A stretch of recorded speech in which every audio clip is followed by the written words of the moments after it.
크리스천 연애 이미 선을 넘었다면? 교회에서 안 가르쳐주는 회복의 원리 3가지. 성경을 읽다 보면 하나님의 그 넓으신 자비하심에 감탄을 하게 됩니다. 하나님께서는 실수하고 넘어진 사람들을 다시 일으키시는 분이라는 것인데요. 다윗은 간음과 살인이라는 큰 죄를 지었지만 회개 후 하나님의 마음에 합한 자로 회복되었고, 베드로는 예수님을 3번 부인했지만 다시 세워져 초대교회의 반석이 되었으며, 사마리아 여인은 5번의 결혼 실패와 동거의 과거가 있었지만 예수님을 만난 후 복음 전도자가 되었습니다. 과연 이들에게는 어떤 특별한 것이 있었던 걸까요? 오늘날 한국 교회의 젊은이들은 솔직히 말하기 어려운 고민을 안고 있습니다. 어떤 커플은 크리스천인데 관계를 가져버렸다는 죄책감에 괴로워하면서도 교회에서는 차마 말하지 못하고, 또 어떤 커플은 이미 엎질러진 물인데 어떻게 해야 하나 하며 혼란스러워합니다. 실제로 2024년 통계를 보면 20대의 약 70% 이상이 결혼 전 성관계 경험이 있다고 합니다. 크리스천이라고 예외가 아니죠. 많은 청년들이 연애 중에 선을 넘었고 그 후 깊은 죄책감과 혼란을 경험하고 있습니다. 교회에서는 순결을 지켜라고만 말하지 이미 넘어진 사람에게 그 다음에 어떻게 해야 하는지는 가르쳐주지 않습니다. 그래서 많은 청년들이 침묵 속에서 더 깊은 죄책감과 자기 혐오에 빠지거나, 반대로 어차피 이미 했는데 뭐하며 포기해버리기도 하죠. 하지만 성경은 다릅니다. 성경은 우리가 어디서 넘어졌든 다시 일어날 수 있다고 말합니다. 아니, 반드시 일어나야 한다고 말하는데요. 지금부터 이미 선을 넘은 크리스천 커플들을 위한 3가지 회복의 원리를 함께 나누고자 합니다. 이 이야기를 끝까지 함께 걸어가시면 여러분의 관계 속에서도 하나님께서 어떻게 새로운 시작을 주시는지 분명히 경험하게 되실 것입니다. 지금부터 그 3가지 열쇠를 하나씩 풀어보겠습니다. 준비되셨나요? 그럼 시작합니다. 첫 번째는 막연한 죄책감에 계속 머물러 있는 것이 아니라 하나님 앞에 정직하게 나아가 진정한 회개를 할 때 용서와 회복의 길이 열린다는 것입니다. 많은 커플들이 이렇게 말합니다. 우리 정말 사랑해서 그런 건데 그래도 죄인가요? 혹은 너무 후회돼요. 하지만 어떻게 해야 할지 모르겠어요. 시편 51편을 한번 볼까요? 이것은 다윗이 밧세바와 간음한 후 나단 선지자의 책망을 받고 쓴 회개의 시인데요. 3절을 보면 물은 나는 내 죄과를 아오니 내 죄가 항상 내 앞에 있나이다라고 고백합니다. 여기서 중요한 것은 다윗이 자기 죄를 정확히 직시했다는 점입니다. 변명하지 않았고 사랑했으니까, 외로웠으니까, 상황이 그랬으니까라고 합리화하지 않았던 것이죠. 다윗의 이야기를 자세히 살펴볼까요? 사무엘하 11장을 보면 다윗은 왕궁 옥상에서 목욕하는 밧세바를 보고 욕정이 일어났습니다. 그는 왕의 권력을 이용해 그녀를 불렀고 관계를 가졌죠. 문제는 그 다음입니다. 밧세바가 임신했다는 소식을 들었을 때 다윗은 회개하는 대신 죄를 은폐하려 했습니다. 밧세바의 남편 우리아를 전쟁터에서 불러들여 아내와 동침하게 만들려 했지만 실패했고 결국 우리아를 최전방에 배치해 죽게 만들었던 것입니다. 간음이라는 한순간의 죄가 거짓말, 조작, 살인으로 이어진 것이죠. 여러분, 이것이 바로 죄를 덮으려 할 때 일어나는 일입니다. 한 번의 실수를 인정하지 않고 숨기려 하면 그 죄는 눈덩이처럼 커져서 우리 삶 전체를 파괴하게 됩니다. 다윗은 약 1년 동안 이 죄를 숨기고 살았습니다. 시편 32편 3절에서 4절까지 다윗은 이렇게 고백합니다. 내가 입을 열지 아니할 때에 종일 신음함으로 내 뼈가 쇠하였도다. 주의 손이 주야로 나를 누르시오니 내 진액이 빠져서 여름 가뭄에 마름같이 되었나이다. 죄책감이 그를 육체적으로, 정신적으로 병들게 만든 것입니다. 많은 크리스천 커플들이 지금 이 상태에 있습니다. 관계를 가진 후 극심한 죄책감에 시달리지만 누구에게도 말하지 못하고 혼자 괴로워하는 것이죠. 교회는 계속 나가지만 예배 시간이 고통스럽고 찬양할 때마다 위선자 같은 느낌이 듭니다. 하지만 나단 선지자가 다윗을 찾아와 당신이 그 사람이오라고 책망했을 때 다윗은 더 이상 숨기지 않았습니다. 사무엘하 12장 13절에서 다윗은 즉시 내가 여호와께 죄를 범하였노라고 고백합니다. 변명도 상황 설명도 없었습니다. 그냥 정직하게 인정한 것이죠. 그리고 나단이 뭐라고 했습니까? 여호와께서도 당신의 죄를 사하셨나니 당신이 죽지 아니하리이다. 즉각적인 용서였습니다. 하나님께서는 진심으로 회개하는 자를 결코 외면하지 않으십니다. 하지만 여기서 오해하면 안 되는 것이 있습니다. 용서받았다고 해서 죄의 결과까지 사라지는 것은 아닙니다. 다윗과 밧세바 사이에서 태어난 아이는 죽었고 다윗의 가정에는 그 후 끊임없는 비극이 이어졌습니다. 요한복음 8장에 나오는 가늠하다 잡혀온 여인의 이야기도 보십시오. 바리새인들이 그녀를 예수님 앞에 끌고 와서 모세의 율법에는 이런 여자를 돌로 치라 했는데 당신 생각은 어떻습니까? 라고 물었습니다. 예수님은 너희 중에 죄 없는 자가 먼저 돌로 치라고 하셨고 모두 떠났을 때 여인에게 이렇게 말씀하셨습니다. 나도 너를 정죄하지 아니하노니 가서 다시는 죄를 범하지 말라. 여기서 핵심은 두 가지입니다. 첫째, 예수님은 그녀를 정죄하지 않으셨습니다. 용서하신 것이죠. 둘째, 가서 다시는 죄를 범하지 말라고 분명히 명령하셨습니다. 용서는 값없이 주어지지만 그 후에는 삶의 변화가 따라야 한다는 것입니다. 많은 크리스천 커플들이 이 두 가지 사이에서 혼란스러워합니다. 어떤 이들은 하나님이 사랑이시니까 다 용서하실 거야라며 계속 같은 죄를 반복하고 어떤 이들은 나는 용서받을 수 없어라며 절망 속에 머물러 있습니다. 둘 다 틀렸습니다. 요한일서 1장 9절은 이렇게 약속합니다. 만일 우리가 우리 죄를 자백하면 그는 미쁘시고 의로우사 우리 죄를 사하시며 우리를 모든 불의에서 깨끗하게 하실 것이요. 자백한다는 것은 단순히 미안해요라고 말하는 게 아닙니다. 헬라어 원어로 호모로게오인데 이것은 하나님과 같은 말을 한다는 뜻입니다. 즉 하나님께서 죄라고 하시는 것을 우리도 죄라고 인정하는 것이죠. 그렇다면 지금 실제로 어떻게 해야 할까요? 첫째, 혼자 끙끙 앓지 마십시오. 신뢰할 수 있는 목회자나 멘토를 찾아가 정직하게 고백하십시오. 야고보서 5장 16절은 그러므로 너희 죄를 서로 고백하며 병이 낫기를 위하여 서로 기도하라고 말합니다. 둘째, 두 사람이 함께 하나님 앞에 무릎 꿇고 회개하십시오. 우리가 주님의 뜻을 어겼습니다. 용서해 주소서라고 정직하게 고백하는 것이죠.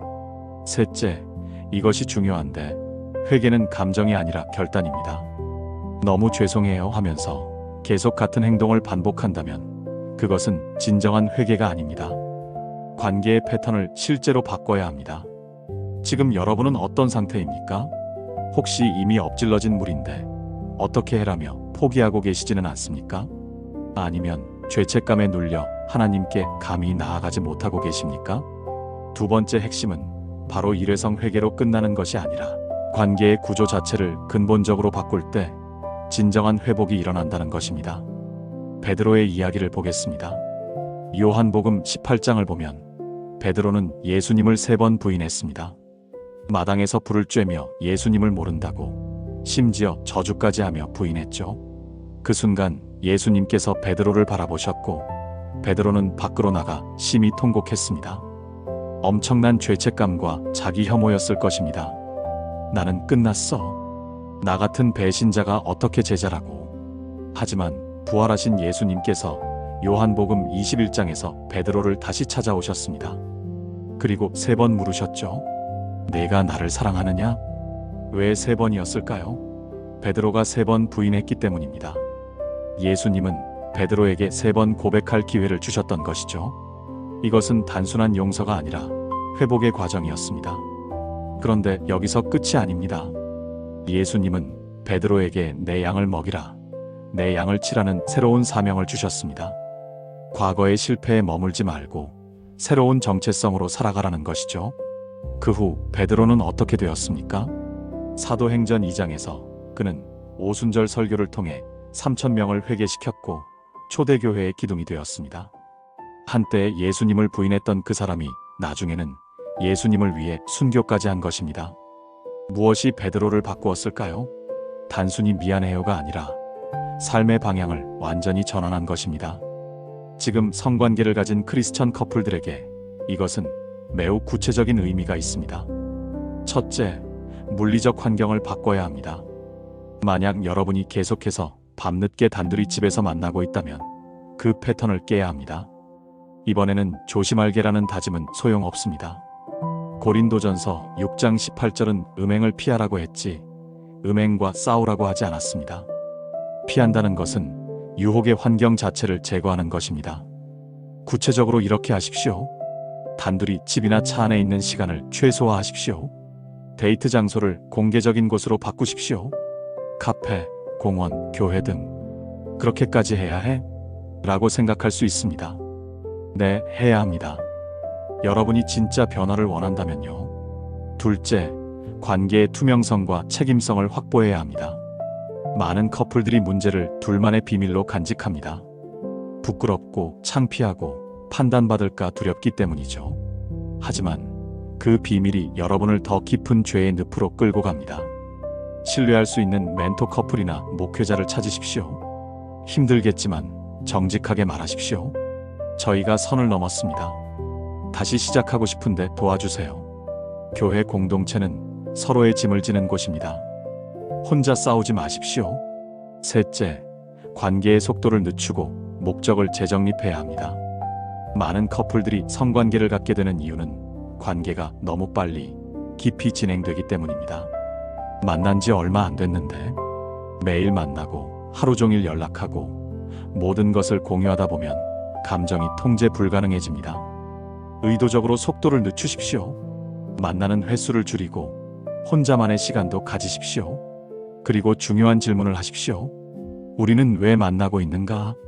단순히 외로움을 채우기 위해서, 신체적 즐거움을 위해서입니까? 아니면 정말로 결혼을 향해 가고 있습니까? 만약 결혼할 생각이 없다면 솔직히 말하십시오. 그리고 더 깊은 관계로 가지 마십시오. 만약 결혼할 생각이 있다면 구체적인 계획을 세우십시오. 언젠가가 아니라 언제를 정하는 것이죠. 결혼 날짜를 정하고 준비하는 것이 유혹을 이기는 강력한 동기가 됩니다. 넷째, 육체적 친밀함에 더해서 영적, 정서적 친밀함을 쌓아가십시오. 성관계를 갖고 난 후 많은 커플들이 역설적으로 더 멀어집니다. 왜일까요? 육체적으로는 가까워졌지만 영적으로는 멀어졌기 때문입니다. 이제는 반대로 하십시오. 함께 성경을 읽고 함께 기도하고 신앙에 대해 깊이 대화하십시오. 서로의 상처와 꿈, 두려움과 소망을 나누십시오. 진정한 친밀함은 옷을 벗는 데서 오는 것이 아니라 마음을 여는 데서 옵니다. 세 번째는 과거의 실수에 계속 묶여 있지 말고 하나님의 회복을 믿으며 건강한 결혼을 향해 나아갈 때 그 아픔까지도 은혜의 간증이 될 수 있다는 것입니다. 많은 사람들이 이렇게 묻습니다. 이미 순결을 잃었는데 앞으로 결혼 생활이 잘 될 수 있을까요? 배우자에게 과거를 말해야 하나요? 하나님께서 정말 우리를 축복하실까요? 로마서 8장 28절을 보십시오. 우리가 알거니와 하나님을 사랑하는 자, 곧 그의 뜻대로 부르심을 입은 자들에게는 모든 것이 합력하여 선을 이루느니라. 모든 것에는 우리의 실수와 죄까지도 포함됩니다. 하나님께서는 우리의 과거를 지우시는 것이 아니라 그것을 통해 더 깊은 은혜를 경험하게 하십니다. 라합의 이야기를 보십시오. 여호수아 2장을 보면 라합은 여리고성의 기생이었습니다. 성경이 그녀를 소개할 때 기생 라합이라고 명확히 기록했습니다. 그녀는 많은 남자들과 관계를 가진 과거가 있었던 것이죠. 그런데 이스라엘 정탐꾼들이 여리고성에 들어왔을 때 라합은 그들을 숨겨주고 도와줍니다. 그리고 이렇게 고백합니다. 여호와 너희 하나님은 위로는 하늘에서도 아래로는 땅에서도 하나님이시니라. 라합은 자신의 과거를 바꿀 수는 없었지만 지금부터는 달라질 수 있다는 것을 알았습니다. 그녀는 믿음으로 이스라엘 편에 섰고 그 결과 여리고성이 무너질 때 구원받았습니다. 더 놀라운 것은 그 후입니다. 마태복음 1장 예수님의 족보를 보면 라합의 이름이 나옵니다. 그녀는 살몬과 결혼해서 보아스를 낳았고 보아스는 룻과 결혼해서 오벳을 낳았으며 결국 다윗 왕과 예수 그리스도의 조상이 되었던 것입니다. 기생이었던 여인이 메시아의 족보에 이름을 올린 것이죠. 하나님께서는 그녀의 과거를 문제 삼지 않으셨습니다. 그녀가 지금 어디로 향하고 있는가, 누구를 믿고 있는가가 중요했던 것입니다. 사마리아 여인의 이야기도 보십시오. 요한복음 4장을 보면 예수님은 우물가에서 한 여인을 만나십니다. 대화 중에 예수님은 내 남편을 불러오라고 하시는데 여인이 남편이 없다고 대답하자 예수님께서 이렇게 말씀하십니다. 내가 남편 5이 있었고 지금 있는 자도 내 남편이 아니니 내 말이 참되도다. 5번의 결혼 실패와 지금은 동거 중인 여인이었던 것입니다. 당시 사회에서 가장 손가락질 받는 삶이었죠. 그래서 그녀는 다른 사람들을 피해 한낮에 혼자 물을 기르러 온 것입니다. 그런데 예수님은 그녀를 정죄하지 않으셨습니다. 오히려 내게 영생의 물을 주겠다 고 약속하셨습니다. 그리고 그녀와 깊이 대화하시며 메시아 자신을 계시하셨죠. 그 결과 어떻게 되었습니까? 이 여인은 마을로 달려가 와서 보라, 내가 행한 모든 일을 내게 말한 사람을 보라, 이는 그리스도가 아니냐고 외쳤고 그 말을 듣고 많은 사마리아 사람들이 예수님을 믿게 되었습니다. 가장 부끄러운 과거를 가진 여인이 최초의 사마리아 전도자가 된 것입니다. 여기서 우리가 배워야 할 것은 무엇일까요? 첫째, 과거는 정체성이 아니라 이야기일 뿐입니다. 예수 그리스도를 믿고 회개한 사람은 새로운 피조물입니다. 고린도후서 5장 17절은 누구든지 그리스도 안에 있으면 새로운 피조물이라고 선포하고 있습니다. 과거의 행동이 현재의 정체성을 결정하지 않습니다. 지금 누구를 믿고 어디로 향하고 있느냐가 여러분의 진짜 정체성입니다. 둘째, 상처는 치유의 통로가 될 수 있습니다. 많은 커플들이 성관계 후 깊은 상처를 입습니다. 여성은 특히 사용당했다, 더럽혀졌다는 느낌을 받기 쉽고 남성도 그녀를 보호하지 못했다, 나 때문에 라는 죄책감을 느낍니다. 하지만 이 아픔을 회피하지 마십시오. 오히려 두 사람이 함께 그 상처를 정직하게 나누고 치유받는 과정을 거치십시오. 그리고 서로를 용서하고 위로하십시오. 고린도후서 2장 7절은 너희는 오히려 용서하고 위로할 것이니 그가 너무 많은 근심에 잠길까 두려워함이라고 말합니다. 이 과정을 거친 커플은 더 깊은 이해와 연민으로 연결됩니다. 함께 넘어지고 함께 일어서는 경험이 관계를 더 단단하게 만드는 것이죠. 셋째, 결혼을 향해 구체적으로 준비하십시오. 우리 과거가 있는데 결혼해도 될까? 라는 질문은 잘못된 질문입니다. 오히려 어떻게 하면 건강한 결혼을 준비할 수 있을까? 를 물어야 합니다. 결혼 전 상담을 받으십시오.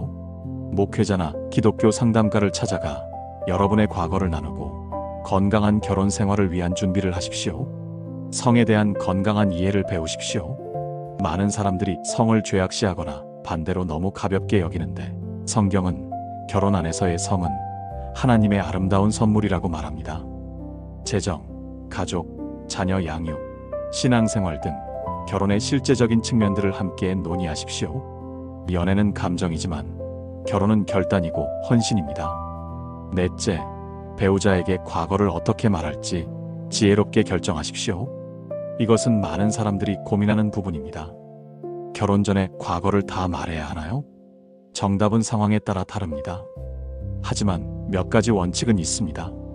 만약 현재 교제하는 사람과 관계를 가졌다면 반드시 그 사실과 회개, 그리고 변화된 다짐을 나눠야 합니다. 숨기면 나중에 더 큰 문제가 됩니다. 만약 과거의 다른 연인과의 관계라면 모든 세부 사항을 다 말할 필요는 없지만 나에게 후회되는 과거가 있다, 하나님께 용서받았고 이제는 새로운 사람이라는 정도의 정직함은 필요합니다. 중요한 것은 타이밍과 방법입니다. 신뢰할 수 있는 멘토나 상담가와 함께 이 대화를 어떻게 할지 준비하십시오. 그리고 상대방이 상처받지 않도록 또 오해하지 않도록 지혜롭게 말하십시오. 잠언 28장 13절은 이렇게 말합니다. 자기의 죄를 숨기는 자는 형통하지 못하나 죄를 자복하고 버리는 자는 불쌍히 여김을 받으리라. 숨기면 나중에 터지지만 회개하고 투명하게 살면 하나님의 긍휼을 경험합니다. 오늘부터 이렇게 고백해 보십시오. 하나님, 제 과거가 아니라 주님의 은혜가 제 미래를 결정합니다. 건강한 결혼을 향해 나아가겠습니다. 오늘 우리는 이미 선을 넘은 크리스천 커플들을 위한 3가지 회복의 원리를 살펴보았습니다.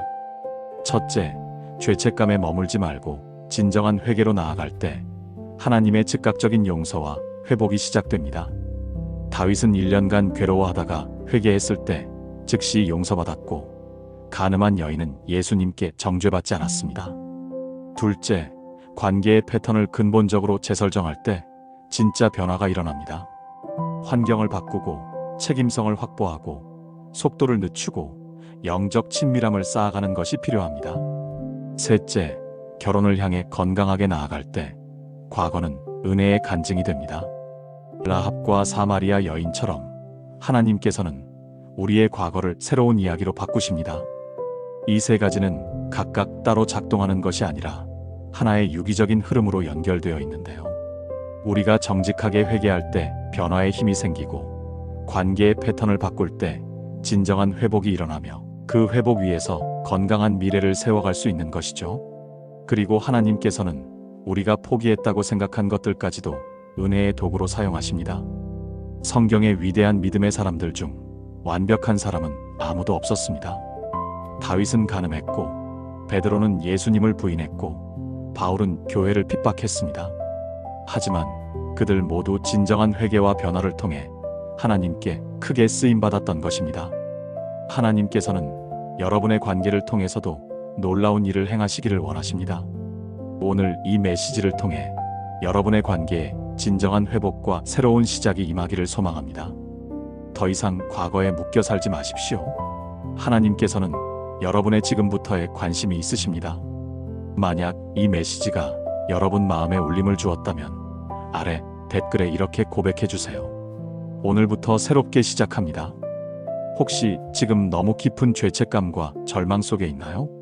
당신은 혼자가 아닙니다. 많은 크리스천 청년들이 같은 고민을 하고 있고 하나님께서는 모든 진심 어린 회개를 받으십니다. 주님, 용서해 주시고 다시 시작할 힘을 주소서라고 고백하십시오. 영상이 도움이 되셨다면 같은 고민을 하고 있는 믿음의 형제자매들과도 함께 나눠주세요. 여러분의 한 번의 공유가 누군가에게는 절망에서 벗어나는 생명의 메시지가 될 수 있습니다.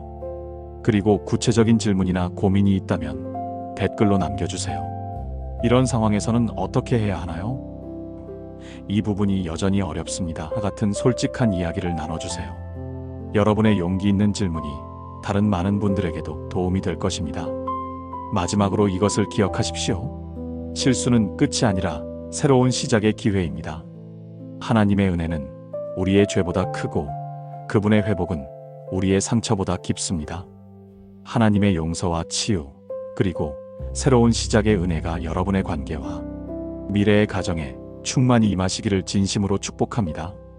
주님 안에서 정직하고 거룩하고 아름다운 사랑을 회복하시는 여러분 모두가 되시기를 예수님의 이름으로 기도합니다. 아멘.